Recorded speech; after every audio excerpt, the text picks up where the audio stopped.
like a Hellcat.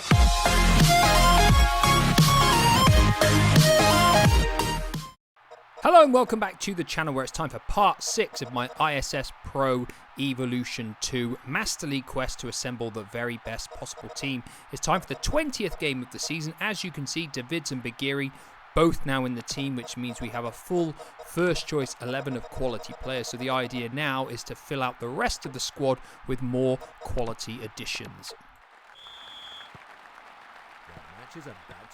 So as we kicked off our 20th game of the season, it was Palmer who had the first chance, but it was straight at the goalkeeper. We, though, responded really quickly right at the other end. Giggs passed it and I stuck it in the bottom corner to give us a 1-0 lead early on. We continued the pressure, Giggs getting out wide again. He was really lively in this game. His cross was too high for me. It came to Babangida, who played it to Hadji. He played it to Bagiri, but his shot wasn't particularly impressive. Babangida then had a chance himself, a great one too, and he burst into the area like he's done dozens and dozens of times, but he overran the ball. Thankfully, though, he made up for it. Only moments later, he came in again. This time, he slotted the ball into the bottom corner to give us a 2-0 lead. Palmer didn't really have many chances, in all fairness. They had this one long-range effort from Amoroso, which was very well saved by Chilavert.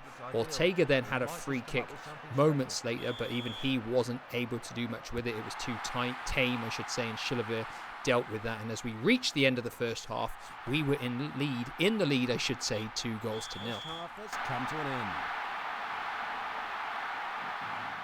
So Palmer kicked off the second half, and if they were hoping for an improvement in their performance, they certainly didn't deliver it. It was us that had the first chance, but Edgar Davids overran the ball massively.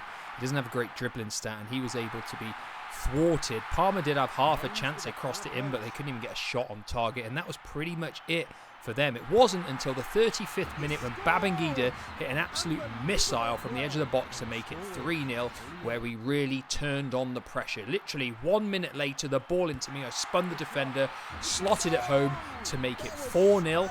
It wasn't much longer after that when we had another opportunity. Hadji laid in the through ball, I was there again, I slotted it in, it gave us a 5-0 lead. We were running wild at this point. Again, Babangida out wide, his blistering pace just too much. He came inside, he crossed it in, Ryan Giggs was there, smack, he made it 6-0, giving us an absolutely unbelievable scoreline. Palmer didn't have any other chances at all, and the final score was indeed 6-0. And there is the final whistle. London displayed their impressive strength today. One thing I didn't mention was that in between the last video and this video, I'd actually played a few games with Bagiri in the team, and I realised he didn't really suit the system that I play with having sort of like 3 central midfielders. His statistics favour him sort of like being a second striker almost. He's got great shot power and accuracy, and he's pretty decent in the air and quite tall, but he doesn't function well when he's in the middle of the pitch because he's not technically or that great or a tremendous dribbler. So of course I had to spend money on Rivaldo, bringing him in. He is the best defensive half on the entire game, so he's going to come into my team at some point anyway, but I thought now was the best time because he's going to function better in my team than Bagiri.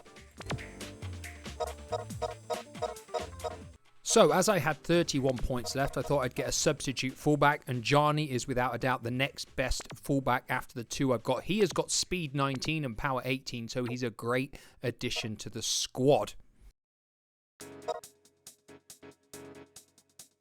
So, kicking off the second game in the video against Monaco, I had to make several changes to the defence. Roberto Carlos, Sinisa Mihajlovic and Thuram all had big arrows down, which meant I started Valle at right back, Vorlander at centre back and Gianni at left back. It was us that had the first half chance. Eaton myself stuck it wide. In fact, the first half didn't have many great chances. Fantastic save there from Chilavert from Jetto's shot before we went back up the other end.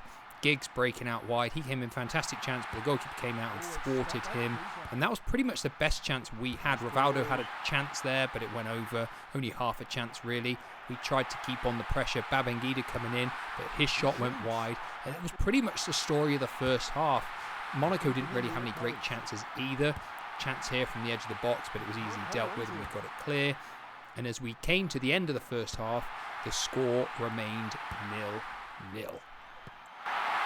There's no offside. He sends it in. That will be a goal kick. And that's the end of the first half. One thing I should point out is when you play this game, you have no idea if the CPU have got big red arrows up. And I kind of felt like this game, quite a few of Monaco's players mustered them because it just seemed harder than what I expected it to be. That was my very best chance of the entire game, but the ball came across the goal face and we couldn't score. They picked up the pressure, in fact Monaco did, and they had a few opportunities. Lucky there that the defender kind of blocked that header before Ludovic Gouly. He came wide.